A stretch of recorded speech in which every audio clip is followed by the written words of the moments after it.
Moving on now, two Israeli-American tycoons pledged to fight back against those who are inclined to boycott Israel. The campaign of threats follow a decision by French telecom giant Orange to withdraw from Israel. Media mogul Haim Saban threatened the French Telecommunications Corporation with a robust response. He said Israeli lobbies will create a climate that forces any business group considering boycotting Israel to revise its strategy. Saban was speaking in a joint Israeli television interview with the Jewish-American billionaire Sheldon Adelson. For his part, Adelson said anti-Israel organizations are making a lot of headway on the campuses in the US. He stressed that such organizations in the global campaign of boycott, divestment and sanctions will be the first targets that will meet Israeli punishment. The threats come as the world is witnessing a rising trend of boycotting Israel over Tel Aviv's rights violations and illegal settlement activities in the Palestinian territories. To discuss this further, let's go to Madison and talk to Dr. Kevin Barrett, author and political commentator. Welcome to the program, sir. Dr. Barrett, two Israeli-American tycoons dictating to the world, in this case to the West, their own agenda and threatening them with consequences if they don't keep silent in the face of Israeli crimes and rights violations. I mean, how is this possible? How can they be allowed to threaten free speech in the West when their own agenda is being exposed?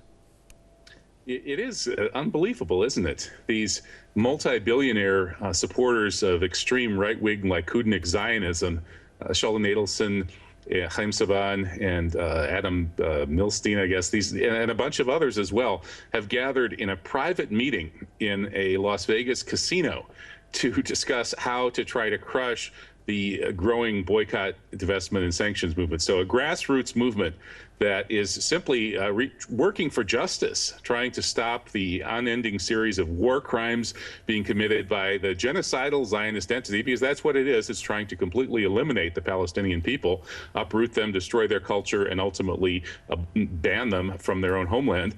This group of billionaires has taken up arms. And it's interesting that they're doing this in a casino. Sheldon Adelson, the host of this event, is, let's just say he's the heir to Meyer Lansky. You may remember that the banker to the mafia and then the man who controlled the entire American organized crime syndicate, Meyer Lansky, was chased out of Cuba by the Cuban Revolution. And where did he move his syndicate? Las Vegas. Well, guess who now runs Las Vegas? Sheldon Adelson is the new Meyer Lansky. So we have essentially the godfather of godfathers here, threatening to try to crush this idealistic grassroots movement that's making so much headway trying to defend the rights of Palestinians and the apartheid state that is crushing Palestine. I think they must be panicking to be calling this kind of emergency meeting. In the past, they were trying to ignore BDS, and it's reached the point now they can no longer ignore it. And this is going to backfire big time. Everybody around the world who looks at this and says, these organized crime capos meeting in Las Vegas to destroy a bunch of young idealistic college students. Come on, I mean, who's going to win that PR battle? So I think it's yet another case of the extremist Zionists shooting themselves in the foot. And of course, it's not the first time Israel and its lobbies around the world are blackmailing politicians and businesses and even Hollywood celebrities to keep them in line with their own agenda. I mean, what kind of global impunity can allow them to act so blatantly and get away with it? Well, unfortunately, the world is governed more by money than by justice. Democracy is a thin facade.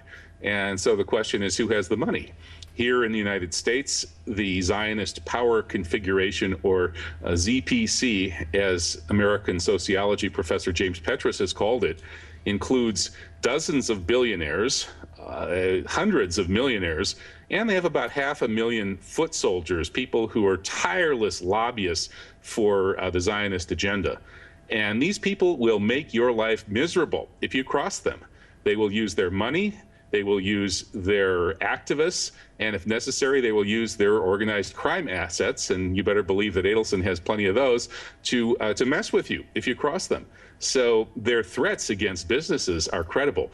But the question is, can a group of corrupt thugs like these Las Vegas billionaire crime magnates stop a popular movement that's mostly just penniless college students? How can they threaten thousands and tens, hundreds of thousands of hardworking activists around the world. They can lean on businesses. They can go after a CEO of a business and say, you'd better not respect BDS or we're going to mess with you. But how can they go after all of these activists? It's not going to work. It's just going to backfire. We'll get more and more activists working harder and harder. And in the end, the Zionist apartheid entity will go down. Indeed. Dr. Kevin Barrett, author and political commentator from Madison. As always, thanks for your thoughts there, sir.